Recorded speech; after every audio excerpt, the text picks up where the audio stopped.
Bismillahirrahmanirrahim. Assalamualaikum warahmatullahi wabarakatuh.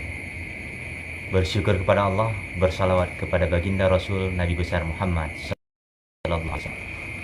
Para pemirsa Puja TV yang berbahagia, bersyukur kita masih bisa bertemu dalam program dakwah digital Puja TV Aceh. Tentunya di malam yang berbahagia ini, dalam menyambut bulan suci Ramadan, senantiasa kita selalu mempersiapkan diri menjadi orang terbaik dalam meraih takwanya Allah Subhanahu wa Ta'ala. Para pemirsa yang berbahagia, antara takwa, iman merupakan sebuah kesinambungan yang tentunya ini menuju jalan surganya Allah Subhanahu wa Ta'ala. Bagaimana proses menjalankan takwa dan apa saja karakter takwa, dan bagaimana keimanan yang harus kita tempuh untuk meraih takwa, tentu akan dijawab oleh guru kita bersama. Telah hadir guru kita di malam yang berbahagia ini. Beliau merupakan anggota Komisi Penyiaran Indonesia Aceh, dan beliau juga merupakan dosen UIN Arani di Banda Aceh, dan saat ini juga beliau sebagai Mudir Ma'had Ali Daya Buku Salam Matangguli. Assalamualaikum Ustaz. Waalaikumsalam warahmatullahi wabarakatuh. Kami perkenalkan beliau Dr. Tungku Zulkhairi MA. Insyaallah langsung saja para pemirsa yang berbahagia, kita mendengarkan informasi-informasi tentang karakter takwa dan bagaimana kesuksesan penduduk masa lalu dengan iman dan meraih ketakwaan kepada Allah Subhanahu wa Ta'ala. Rabbi syrah li sadri wa yassir li amri wahlul 'uqdatam min lisani yafqahu qawli, amma ba'd. Hadirin para jamaah sekalian yang dimuliakan oleh Allah Subhanahu wa Ta'ala, dan para pemirsa sekalian yang dicintai oleh Allah Subhanahu wa Ta'ala, pada malam yang mulia ini insyaallah kita akan membahas tentang karakter takwa, pembentukannya di bulan Ramadan, dan kisah kegemilangan umat Islam di masa silam. Hadirin wal hadirat, para pendengar sekalian yang dimuliakan oleh Allah Subhanahu wa Ta'ala, insyaallah beberapa hari yang akan datang, 2 pekan lagi ya, 2 pekan lagi, insyaallah kita akan memasuki bulan suci Ramadan. Sama-sama kita pahami semuanya, yang mana ini merupakan bulan mulia, bulan yang kita tunggu-tunggu. Jadi kalau bulan Rajab dikatakan sebagai bulannya Rasulullah, karena pada bulan Rajab Rasulullah melakukan Isra dan Mi'raj dari Masjidil Haram ke Masjidil Aqsa, dan kemudian Mi'raj ke langit 7 dari Masjidil Aqsa hingga ke Sidratul Muntaha. Kemudian bulan Sya'ban dikenal dengan bulannya Allah Subhanahu wa Ta'ala dengan berbagai keutamaannya yang sekarang kita sedang jalani. Dan sementara bulan suci Ramadan adalah bulannya umat Islam, bulannya kita semuanya, karena memang banyak sekali keutamaan-keutamaan yang tersedia di bulan Ramadan. Subhanallah. Nah, jamaah sekalian yang dimuliakan oleh Allah Subhanahu wa Ta'ala, ketika kita berbicara tentang bulan suci Ramadan dan kewajiban berpuasa di bulan suci tersebut, kita pasti akan diarahkan untuk memahami ayat Allah Subhanahu wa Ta'ala dalam Al-Quran surat Al-Baqarah ayat 183 ya, yang sering sekali diulang-ulangi oleh para khatib, oleh para pendai, oleh para tungku, oleh para ulama ustadz-ustadz, pada mubalik, yaitu ayat tentang kewajiban berpuasa. Dan tidak salahnya malam ini juga kita ulang kembali, tapi kita akan lihat fokusnya pada malam yang berbahagia ini, yaitu pada akhir dari ayat ini, yaitu la'allakum tattaqun. A'udzubillahi minasyaitonirrajim. Bismillahirrahmanirrahim. Ya ayyuhalladzina amanu kutiba alaikumus shiyam. Wahai orang-orang yang bertakwa, wahai orang-orang yang beriman, kutiba alaikumus shiyam, diwajibkan kepada kalian berpuasa, kama kutiba alal ladzina min qablikum la'allakum tattaqun, sebagaimana telah diwajibkan kepada orang-orang sebelum kalian. Apa tujuannya? La'allakum tattaqun. Jadi Allah menegaskan bahwa tujuan terbesar, tujuan paling penting diwajibkan berpuasa kepada kita umat Islam, umat Nabi Muhammad sallallahu alaihi wasallam, adalah agar kita meraih gelar takwa. Nah, inilah sebuah misteri yang harus kita pecahkan. Sebuah rahasia yang harus betul-betul kita kaji. Allah mewajibkan puasa kepada kita, dan Allah menegaskan bahwa tujuan diwajibkan kepada kita berpuasa adalah agar kita bisa meraih gelar takwa. Nah, apa sih takwa itu? Bagaimana kriteria takwa sebagaimana tadi disampaikan oleh pembawa acara pada malam yang berbahagia ini, Saudara Ustadz Rifki Ismail SAG? Dan apa kaitan antara karakter takwa ini dengan kejayaan umat Islam di masa silam?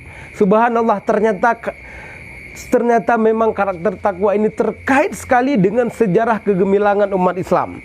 Sebelum kita membahas lebih lanjut, kita kembali lagi ke salah satu ayat Allah Subhanahu wa taala dalam Al-Qur'an surat Al-A'raf. Nah, di sana Allah menjanjikan bahwa ketika penduduk di sebuah negeri mereka beriman dan bertakwa kepada Allah, maka kepada mereka Allah akan bukakan pintu keberkahan dari langit dan juga dari bumi. Walau anna ahlal qura amanu wattaqau lafatahna alaihim barakatim minas sama'i wal ard walakin kadzabu fa akhaznahum bima kanu yakdibun. Apa artinya? Walau anna ahlal qura amanu, sekiranya penduduk di sebuah negeri mereka beriman dan bertakwa kepada Allah. Jadi kalau penduduk di sebuah negeri mereka bagus imannya, mereka memiliki karakter takwa dalam diri pribadi mereka dan juga mereka sebagai bagian daripada bangsa, bagian daripada masyarakat. Kalau mereka sudah memiliki dua syarat ini, lafatahna alaihim, maka kami akan buka kepada mereka, kata Allah Subhanahu wa taala, pintu keberkahan dari langit dan juga dari bumi.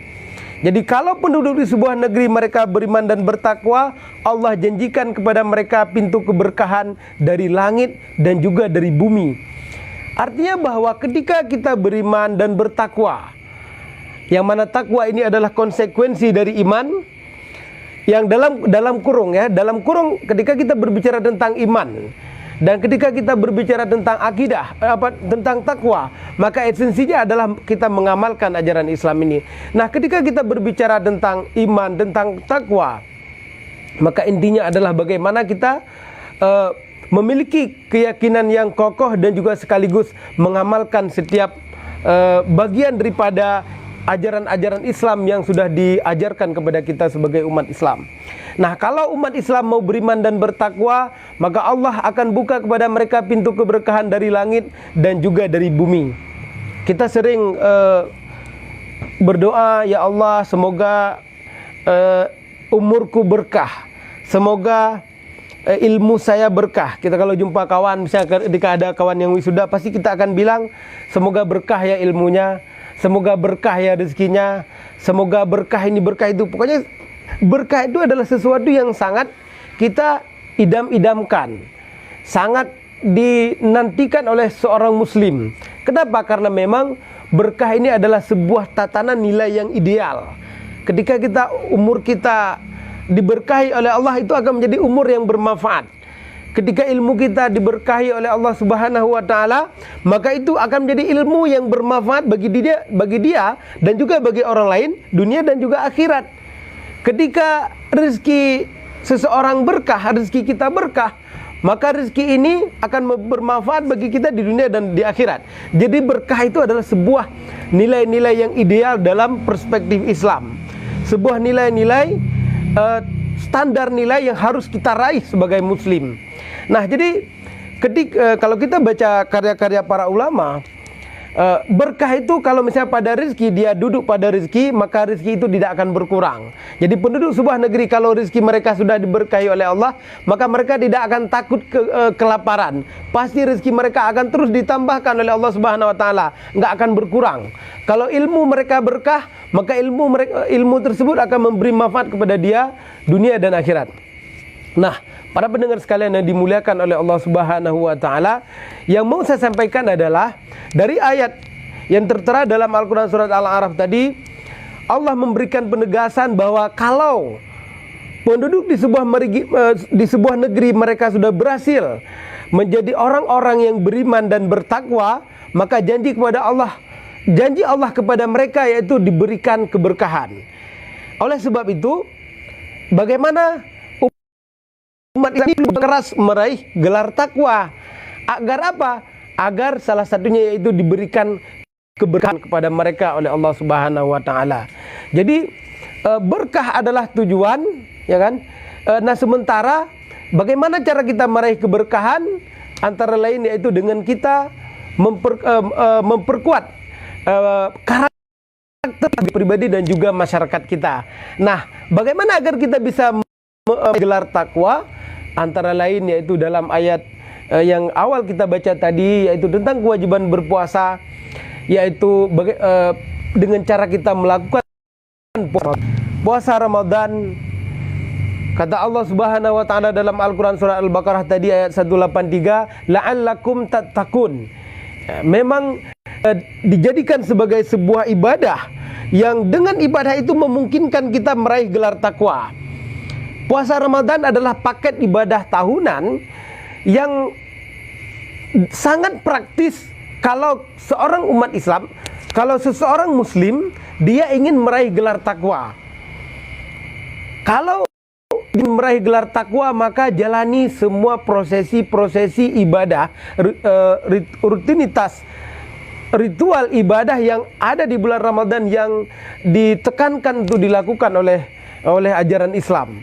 Artinya bahwa ibadah-ibadah yang hendaknya dilakukan di bulan Ramadan, mulai dari puasa, kemudian juga sholat malam, sholat tarawih, dan ibadah-ibadah yang lain, kita memberi makan orang yang berbuka puasa, zikir, membaca Al-Quran, dan seluruh amalan-amalan baik yang lain, itu akan sangat cepat mengantarkan seorang muslim kepada gelar takwa dengan cara dilakukan secara istiqomah. Nah, pertanyaan berikutnya adalah, ketika kita sudah raih gelar takwa, kemudian artinya akan hadirnya keberkahan dari Allah Subhanahu wa taala kepada kita sebagai pribadi dan juga kepada kita sebagai sebuah bangsa. Nah, inilah yang merupakan rahasia yang dimiliki oleh umat Islam terdahulu, yang mana mereka dulu pernah diberikan kejayaan oleh Allah Subhanahu wa taala. Subhanallah. Maka mari kita lihat misalnya bagaimana umat Islam pernah berjaya di masa kerajaan Islam di Andalusia yang mereka aktif eksis berabad-abad lamanya. Kemudian juga umat Islam di masa kerajaan Islam Turki Utsmani, yang mereka pernah menguasai sepertiga belahan dunia. Kemudian juga kejayaan Islam di masa Daulah Abbasiyah, Daulah Umayyah, yang kekuasaan Islam pada saat itu sangat-sangat luas sekali. Hadirin wal hadirat, jamaah sekalian yang dimuliakan oleh Allah Subhanahu wa taala. Kenapa mereka berhasil meraih kejayaan tersebut? Umat Islam di Andalusia misalnya, yang mana pada saat itu Andalusia pernah menjadi menara ilmu pengetahuan. Menara ilmu pengetahuan bagi umat manusia di berbagai belahan dunia. Umat Islam di Andalusia pada saat itu pernah menjadi rujukan bukan hanya orang Islam di berbagai belahan dunia, bahkan juga orang-orang Eropa. Sampai-sampai seorang sarjana barat, Francis Bacon, dia mengatakan bahwa kita orang Eropa tidak akan pernah maju sebelum kita belajar bahasa Arab, dia bilang. Kenapa dia katakan seperti itu? Karena memang pada saat itu hampir seluruh ilmu pengetahuan itu ditulis dalam bahasa Arab. Kenapa ditulis dalam bahasa Arab? Karena ditulis oleh para ulama. Maka kita lihat misalnya di masa di Andalusia, kita mengenal banyak sekali para ilmuwan muslim yang lahir pada saat itu. Al-Kindi, Al-Farabi, Al-Jabar, Al-Khawarizmi, yang mereka memiliki keahlian dalam berbagai macam bidang ilmu pengetahuan, bidang astronomi, kimia, fisika, kedokteran seperti Ibnu Sina dan sebagainya.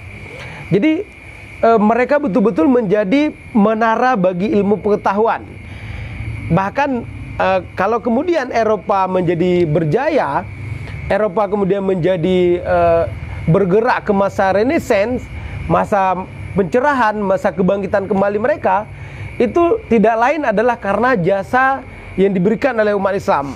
Kepada umat Islam mereka belajar sehingga kemudian mereka pulang ke negeri mereka membawa ilmu pengetahuan yang mereka dapatkan dari umat Islam. Jadi itu hanya sekilas gambaran bahwa betapa umat Islam akan menjadi umat yang bisa memimpin peradaban dunia ketika mereka menjadi orang-orang yang bertakwa kepada Allah Subhanahu wa taala. Kenapa kita akan bertakwa? Nanti kita akan lihat apa sih ciri-ciri orang yang bertakwa itu. Nah, kita akan lihat apakah ada kriteria itu sama mereka. Dan apakah hari ini kita sudah punya enggak ciri-ciri takwa yang disebutkan dalam Al-Quran. Banyak sekali ayat-ayat Al-Quran yang menjelaskan kriteria orang-orang yang bertakwa. Kemudian juga misalnya umat Islam di Turki Utsmani yang pernah eksis hampir 7 abad ya. Hampir 7 abad mereka menjadi penguasa dunia, imperium terbesar sepanjang sejarah umat manusia. Hampir 7 abad, itu adalah jangka waktu yang sangat lama sekali. Umat Islam menguasai berbagai belahan dunia, mulai dari Asia, Afrika, hingga ke Eropa. Subhanallah, begitu hebatnya umat Islam pada saat itu. Nah, ternyata apa modal mereka? Dan juga apa modal yang dimiliki oleh para sahabat Nabi, para sahabat Rasul, yang di tangan mereka Islam meluas. Dari tadinya hanya berada di sekitar wilayah Jazirah Arab, dari Makkah kemudian tersebar ke sekitarnya, terpancar hingga ke Madinah, lalu kemudian tersebar ke berbagai wilayah di Jazirah Arab pada saat itu. Apa modal yang dimiliki oleh Abu Bakar As-Siddiq?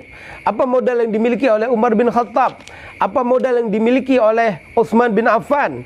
Apa modal yang dimiliki oleh Ali bin Abi Thalib? Apa modal yang dimiliki oleh para sultan-sultan Islam yang di tangan mereka umat Islam pernah berjaya? Khalifah Harun Ar-Rasyid, Khalifah Umar bin Abdul Aziz, para sultan-sultan Turki Utsmani dan sebagainya. Dan juga dalam konteks lokal Aceh, Kerajaan Aceh Darussalam juga pernah eksis memimpin peradaban Islam di kawasan Asia Tenggara. Apa modal mereka? Ternyata sekali lagi bahwa modal mereka itu adalah takwa.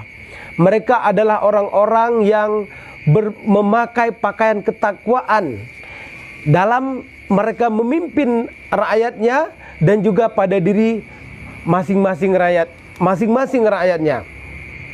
Ketika mereka memakai pakaian ketakwaan, ketika mereka memiliki sebagian daripada karakter takwa yang dijelaskan dalam Al-Quran, maka pasti Allah akan berikan kejayaan kepada mereka.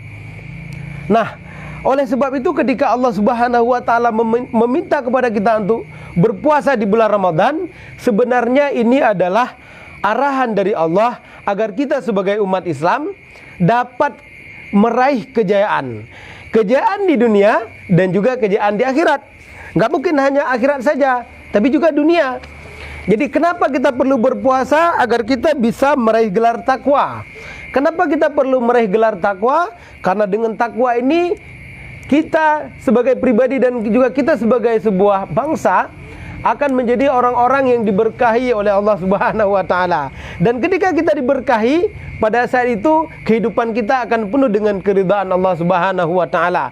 Dan ketika kita diridhai oleh Allah Subhanahu wa taala, maka apapun yang kita minta, kebutuhan kita sebagai umat Islam itu pasti akan dijamin oleh Allah Subhanahu wa taala. Dan itu sudah terbukti, hadirin sekalian yang dimuliakan oleh Allah Subhanahu wa taala. Sudah terbukti pada umat Islam terdahulu bahwa mereka pernah berjaya. Dan ketika kita pelajari sirah mereka, ketika kita pelajari sirah para salafus salih, sejarah orang-orang yang solih, ternyata pakaian mereka itu adalah ketakwaan.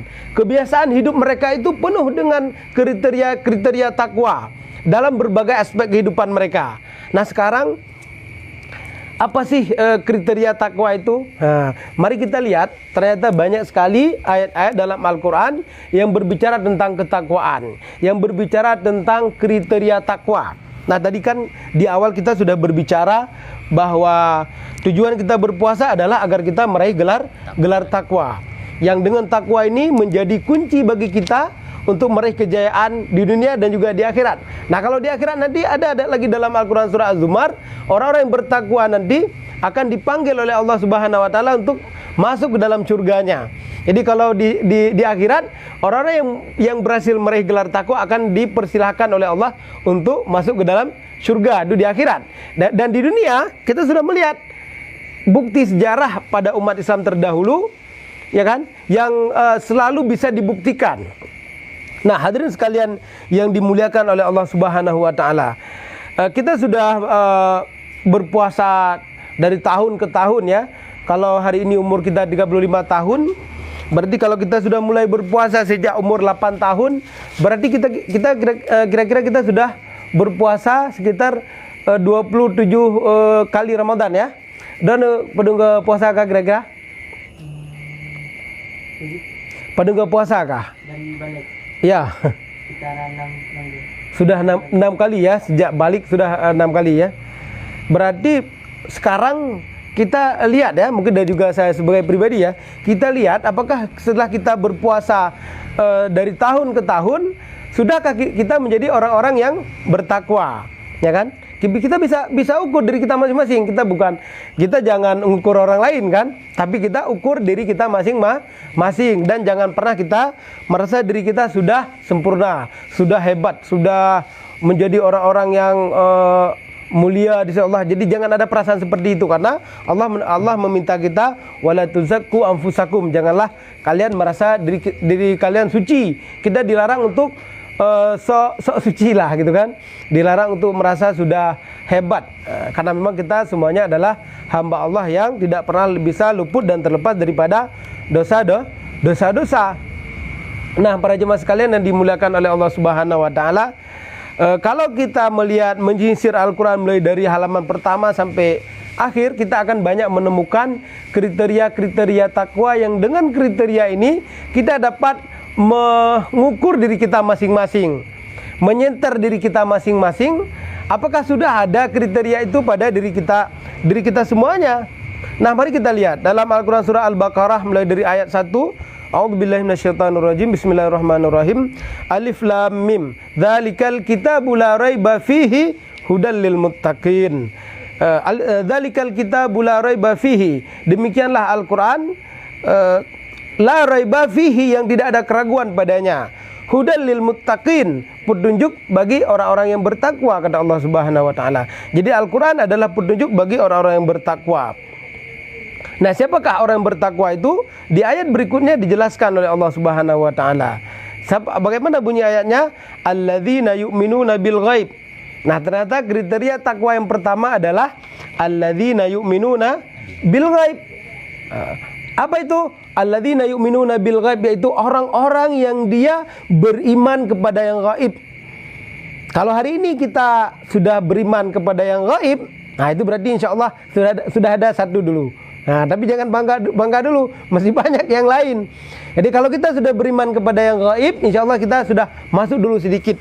Dan kita perlu pertahankan dan juga kita tingkatkan keimanan kita kepada yang gaib, ya kan? Apa yang gaib? Nah, kita beriman kepada sesuatu yang tidak kita lihat. Nah, lihat kembali rukun iman, mulai dari percaya kepada Allah, percaya kepada malaikat, percaya kepada kitab-kitab, percaya kepada nabi, percaya kepada hari kiamat. Apakah kita percaya kepada hari kiamat, ya kan?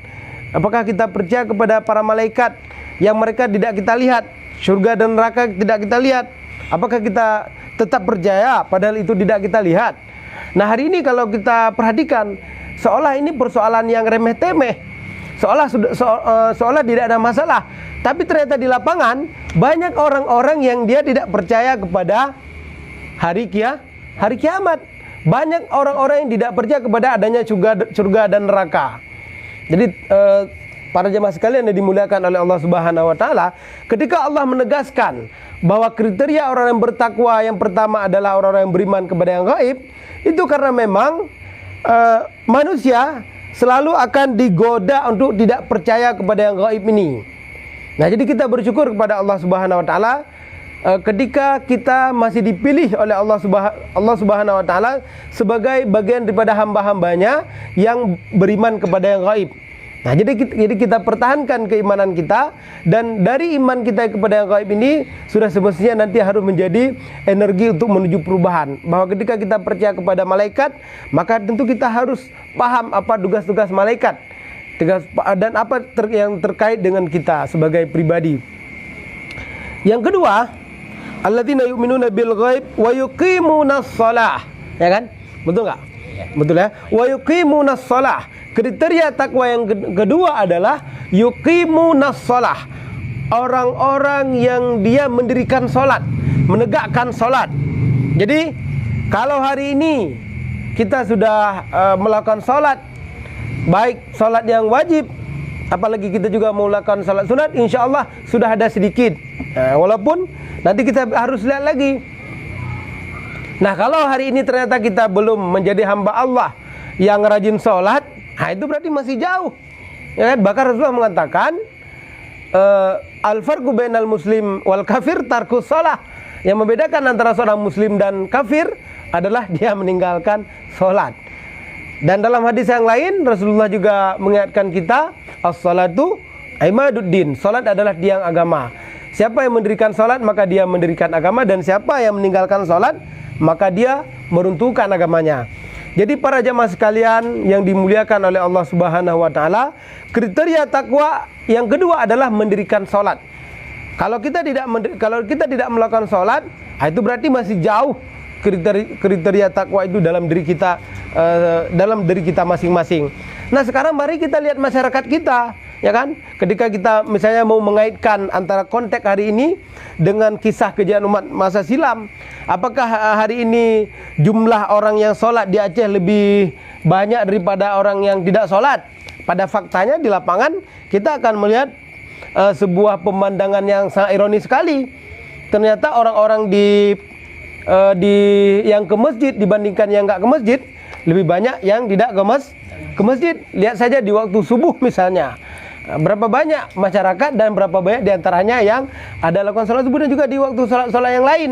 Jadi kalau kita mau lihat takwa, ya bisa, itu salah satu cara kita mengukurnya. Tapi tentu ya, bukan kita menyenter orang lain, kita lihat diri kita masing-masing. Dan jika pun kita sudah mengerjakan sholat, maka jangan dulu berpuas dulu, karena kita dilarang untuk merasa diri kita suci oleh Allah Subhanahu wa taala.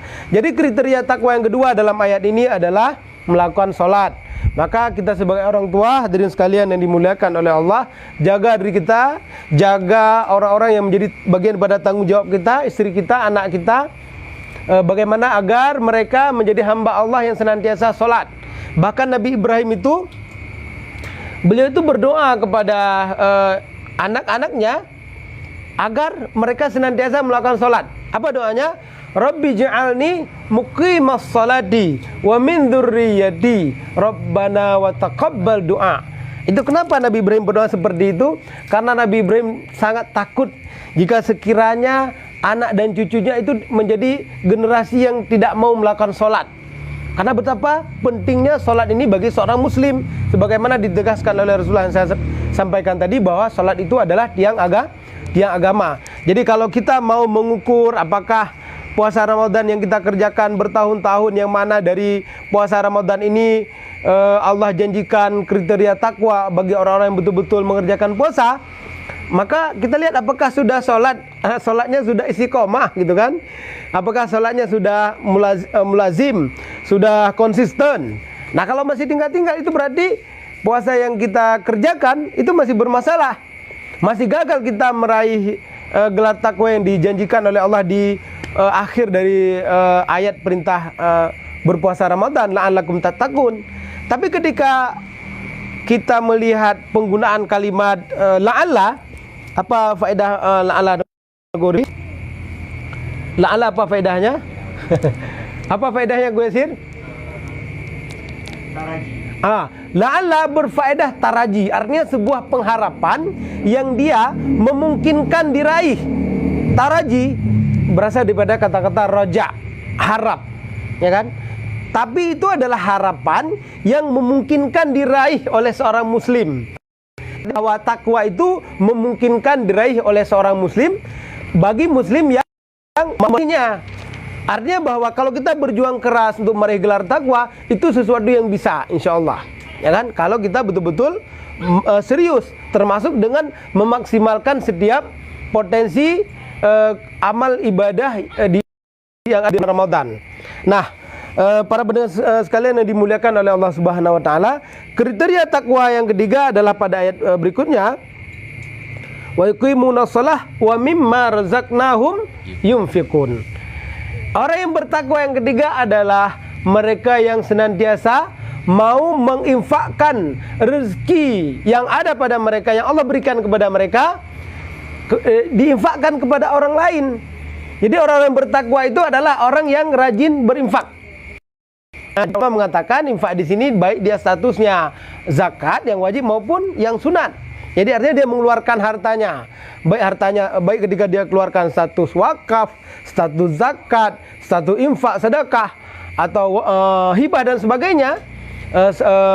Apalagi pemberian hadiah atau hadiah kepada seorang muslim. Nah, ketika kita mau mengeluarkan harta kita kepada orang lain, semampu yang kita berikan, walaupun hanya sebutir biji kurma, ya kan, itu berarti telah menjadi bagian daripada kriteria takwa. Karena kriteria takwa adalah yang ketiga adalah orang-orang yang mau menginfakkan rezekinya di jalan Allah. Maka kalau kita melihat sejarah umat Islam di masa silam dan juga mungkin termasuk saat ini, di antara kebiasaan mereka itu adalah mereka suka berinfak, suka memberi dari harta mereka. Coba kita lihat misalnya Rasulullah itu nggak pernah beliau simpan uang di rumah. Kalau ada uang langsung dia di-offer balik, langsung dia dikasih kepada pengemis, ya kan. Kalau datang pengemis ditanya kepada istrinya, apakah ada sesuatu yang bisa kita berikan kepada dia? Ditanya kepada istri beliau, ya kan. Jadi itu menandakan memang beliau tidak mau ada harta di rumah. Tapi kita walaupun nggak bisa seperti Rasulullah, ya minimal kita tahu bahwa Rasulullah seperti itu hidupnya, ya kan. Kalaupun tidak seperti Rasulullah, tapi kita ada berjuang. Nah, para pendengar sekalian yang dimuliakan oleh Allah Subhanahu wa taala, ketika kita mau memberi, ketika kita mau menginfakkan harta kita di jalan Allah, bersedekah ke masjid, bersedekah kepada fakir miskin, memberi kepada orang-orang yang membutuhkan, ibnu sabil dan sebagainya, maka pada saat itu berarti insya Allah karakter takwa sudah ada dalam diri kita, ya kan. Nah, para pendengar sekalian dimuliakan oleh Allah Subhanahu wa taala, kalau kita lihat sekarang banyak sekali bukti-bukti yang dapat kita kita ambil untuk membenarkan ayat ini, ya kan. Hari ini misalnya kita bisa langsung praktek, ya, bisa langsung praktek dari diri kita masing-masing. Coba misalnya praktek bersedekah 10.000. Insya Allah pasti walaupun tidak dalam waktu yang dekat, pasti akan datang kemudahan-kemudahan yang diberikan oleh Allah kepada kita. Tapi dengan syarat bersedekah yang ikhlas. Dan kita dilarang bersedekah wala tamnun tastaksir. Janganlah kamu memberi dengan maksud menerima yang lebih banyak. Jangan niat seperti itu, kan. Jangan kita bersedekah, oh saya sedekah 10.000 biar nanti dapat 100.000. Jangan juga seperti itu. Tapi kita bersedekah ikhlas karena Allah tanpa mengharap imbalan. Allah yang akan membalas. Kalau betul-betul kita sudah ikhlas, insya Allah nanti pasti akan dibalas oleh Allah Subhanahu wa taala. Jadi kalau mau dibalas oleh Allah, baik langsung maupun tidak langsung, dan itu berarti kita harus luruskan niat. Apa niatnya? Jangan memberi dengan maksud menerima lebih banyak. Nah, umat Islam terdahulu mereka adalah orang-orang yang suka memberi. Sampai-sampai Rasulullah mengatakan, takutlah kalian kepada api neraka walaupun dengan bersedekah sebiji kurma. Saya mau kasih contoh yang sekarang bisa kita lihat, ya, bisa dibenarkan, bisa dibuktikan dengan data-data. Sekarang ada umat Islam kita kasih contoh Turki, ya. Saya memang kalau ngomong di mana-mana tetap saya kasih contoh mungkin yang bisa kita lihat, ya. Boleh, ya. Jadi Turki hari ini mereka merawat 3,6 juta penduduk Suriah, hampir sejumlah orang Aceh. Pengungsi Suriah yang membanjiri Turki itu hampir sejumlah orang Aceh. Namanya Dapsapat orang Aceh, mulai dari berbagai kabupaten kota di Aceh. Rap sejumlah orang Acehnya menjadi pengungsi di Turki, datang dari Suriah. Nah, kita membaca berita dan juga dari berbagai keterangan, ya kan. Ternyata setelah mereka datang ke Turki, mereka sambut, beri makanan, diberi pekerjaan, dibuat rumah, subhanallah, ya. Dibuat rumah, diberi makan, persis mungkin hampir seperti apa yang dulu terjadi di masa Rasulullah, ya, antara orang-orang Muhajirin dan Ansar. Orang-orang Ansar yang di Madinah itu membantu orang-orang yang datang dari Mekah yang disebut dengan orang Muhajirin. Jadi sehingga kemudian Madinah ini pun menjadi Madinatul Munawwarah, Madinah yang dia menerangi sekitarnya. Nah, Setelah orang-orang Turki ini dia membantu orang pengungsi Suriah yang datang ke negeri mereka, apakah kemudian mereka menjadi bermasalah? Ternyata Allah langsung berikan balasannya. Di tahun yang lalu, Turki menjadi negara yang menemukan sumber daya alam minyak di lepas pantai mereka dengan diprediksi itu bisa dipakai sampai 40 tahun lamanya. Para pengamat, para analis mengatakan bahwa dari potensi minyak dan gas alam di lepas pantai mereka itu bisa membuat Turki menjadi sebuah negara yang sangat-sangat kaya. jadi kan langsung dinampakkan oleh Allah. Padahal itu nggak pernah ditemukan berabad-abad lamanya, baru sekarang ditemukan. Apakah kita akan mengatakan ini tidak ada kaitannya dengan kegiatan mereka membantu orang-orang pengungsi Suriah? Subhanallah, sangat terkait. Allah menjanjikan bahwa ketika kita membantu orang lain, maka urusan kita akan dimudahkan oleh Allah Subhanahu wa taala. Ketika orang Turki ini membantu saudara-saudara muslim yang mereka yang lari dari perang Suriah, maka kemudian Allah tunjukkan kepada mereka bahwa ada hasil tunjukkan sumber daya alam yang tadinya tidak bisa ditemukan, tapi ternyata bisa ditemukan ketika mereka sudah membantu orang lain. Itu salah satu, ya kan? Dan juga di bidang-bidang yang lain, yang di Madinah itu membantu orang-orang yang datang dari Mekah yang disebut dengan orang muhajirin. Jadi sehingga kemudian Madinah ini pun menjadi Madinatul Munawwarah, Madinah yang dia menerangi sekitarnya. Nah, setelah orang-orang Turki ini dia membantu orang pengungsi Suriah yang datang ke negeri mereka, apakah kemudian mereka menjadi bermasalah? Ternyata Allah langsung berikan balasannya. Di tahun yang lalu, Turki menjadi negara yang menemukan sumber daya alam minyak di lepas pantai mereka dengan diprediksi itu bisa dipakai sampai 40 tahun lamanya. Para pengamat, para analis mengatakan bahwa dari potensi minyak dan gas alam di lepas pantai mereka itu bisa membuat Turki menjadi sebuah negara yang sangat-sangat kaya. jadi kan langsung dinampakkan oleh Allah. Padahal itu nggak pernah ditemukan berabad-abad lamanya, baru sekarang ditemukan. Apakah kita akan mengatakan ini tidak ada kaitannya dengan kegiatan mereka membantu orang-orang pengungsi Suriah? Subhanallah, sangat terkait. Allah menjanjikan bahwa ketika kita membantu orang lain, maka urusan kita akan dimudahkan oleh Allah Subhanahu wa taala. Ketika orang Turki ini membantu saudara-saudara muslim yang mereka yang lari dari perang Suriah, maka kemudian Allah tunjukkan kepada mereka bahwa ada hasil tunjukkan sumber daya alam yang tadinya tidak bisa ditemukan, tapi ternyata bisa ditemukan ketika mereka sudah membantu orang lain. Itu salah satu, ya kan? Dan juga di bidang-bidang yang lain, kalau kita melihat banyak sekali capaian-capaian yang mereka raih setelah mereka menjadi orang-orang yang suka membantu orang lain di masa parah-parahnya Covid kemarin. Mereka juga menjadi negara yang membantu negara lain ketika negara-negara lain sibuk dengan urusan internal mereka sendiri.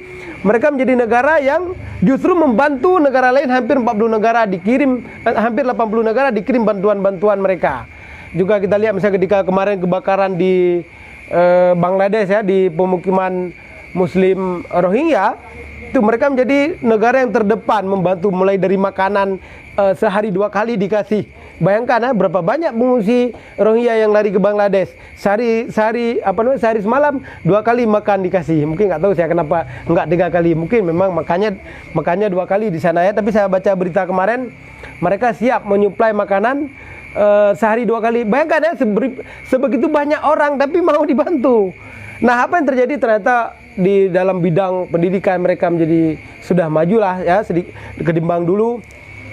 Dalam bidang ekonomi juga lumayan kuat, dan juga mereka temukan sumber daya tadi. Nah, para pendengar sekalian yang dimuliakan oleh Allah Subhanahu wa taala, itu adalah contoh yang nyata bahwa ketika kita membantu orang lain, Allah akan memudahkan urusan kita. Dan inilah dalam berbagai ayat dijelaskan oleh Allah Subhanahu wa taala, "Wa may yattaqillaha yaj'al lahu min amrihi yusra." Siapa yang bertakwa kepada Allah, maka Allah akan memudahkan urusan-urusan mereka. Jadi kalau kita sudah meraih gelar takwa, urusan-urusan kita dimudahkan oleh Allah. Dan juga dalam ayat yang lain, Wa may yattaqillaha wa yarzuqhu min haitsu la yahtasib. Siapa yang bertakwa kepada Allah, yarzuqhu min haitsu la yahtasib. Allah akan memberikan rezeki kepadanya dari jalan-jalan yang tidak disangka. Nah, juga ada misalnya ayat lain, wa may yattaqillaha yaj'al lahu makhraja. Siapa yang bertakwa kepada Allah, maka Allah akan memberikan jalan keluar atas masalah yang dia hadapi. Jadi kalau kita mau bertakwa, kalau kita sudah mencoba meraih gelar takwa, banyak sekali kemudahan-kemudahan yang akan kita terima dalam hidup kita. Jadi tadi kriteria takwa yang ketiga adalah pada di Kurifki, tolong menolong, menginfakkan rezeki yang diberikan oleh Allah kepada kita. Sikit lagi ya. Yes. Wa mimma razaqnahum yunfikun. Apa berikutnya ayatnya? Walladzina yu'minuna apa? Walladzina yu'minuna bima unzila ilaika wa ma unzila min qablik wa bil akhirati hum yuqinun. Nah, juga dalam ayat-ayat yang lain juga banyak sekali Allah tegaskan kriteria takwa. Misalnya dalam Al-Qur'an surah Al-Imran, wasari'u ila maghfiratin mir rabbikum wa jannatin 'arduha as-samawati wal ard u'iddat lil muttaqin. Wasari'u, kita bacakan arti dari pertama. Wasari'u ila maghfiratin mir rabbikum. Bergegaslah kalian semuanya mencari ampunan dari Tuhan kalian. Wa jannatin 'arduha as-samawati wal ard. Dan bergegaslah kalian untuk mencari surga yang luasnya seluas langit dan bumi. Yang surga itu kata Allah Subhanahu wa taala, u'iddat lil muttaqin. Surga itu kata Allah disediakan bagi orang-orang yang bertakwa. Jadi kalau sekali lagi kalau ada pertanyaan kenapa kita mesti meraih gelar takwa? Karena pertama di samping di dunia kita akan dimudahkan hidup kita oleh Allah, kita sebagai pribadi dan juga kita sebagai bangsa, di akhirat surga itu disediakan oleh Allah hanya bagi orang-orang yang bertakwa. Wa'iddat lil muttaqin. Siapa orang bertakwa dalam ayat ini? Alladzina yunfikuna fis sarra'i wad dharra. Jadi kriteria takwa yang pertama, orang-orang yang berinfak di dalam keadaan sempit maupun dalam keadaan lapang. Jadi kalau tadi enggak dijelaskan secara ini di surah Al-Baqarah, sekarang dibuat lebih jelas bahwa orang yang bertakwa yang mau menginfakkan hartanya di jalan Allah, baik di dalam keadaan sempit maupun dalam keadaan lapang. Kenapa perlu diperjelas seperti ini? Karena ada kalanya kita rajin bersedekah ketika banyak duit, tapi tidak mau bersedekah ketika kita lagi kesusahan. Padahal orang yang bertakwa itu adalah dia yang tetap mau bersedekah walaupun dia dalam keadaan sempit. Maka mungkin ini sedikit aneh ya. Sedikit aneh, kok bisa? Kenapa kita diminta untuk tetap bersedekah walaupun kita dalam keadaan sempit, ya kan? Kalau dalam keadaan punya duit, itu siapa saja bisa bersedekah. Sedong dengan lepeng kamu dah saja aja guru enggak. Tapi nya kebuka oleh Allah. Kriteria takwa hina orang yang berinfak menginfakkan hartanya di jalan Allah, baik wate lapang maupun dalam keadaan sempit. Ya, bahkan mungkin bisa kita lihat di dalil-dalil yang lain ya. Kenapa kita perlu tetap memberi ketika kita berada dalam keadaan sempit? Nah, ternyata ada hadis-hadis Rasulullah yang menegaskan bahwa ketika kita memudahkan urusan seorang muslim, maka Allah akan memudahkan urusan kita. Jadi bahwa kalau kita misalnya dalam keadaan sempit, cara agar kita dikeluarkan oleh Allah dari kesempitan kita adalah dengan kita membantu orang lain. Kalau misalnya kita berada dalam kondisi sempit, lalu kemudian kita ingin keluar dari kondisi ini, maka caranya adalah bantu orang lain. Nah, bantu apapun yang kita miliki. Karena Rasulullah menegaskan siapa saja yang membantu memudahkan urusan seorang muslim di dunia, maka Allah akan memudahkan urusan dia di dunia dan juga di akhirat. Jadi itulah alasan kenapa kita perlu tetap memberi walaupun kita dalam keadaan sempit.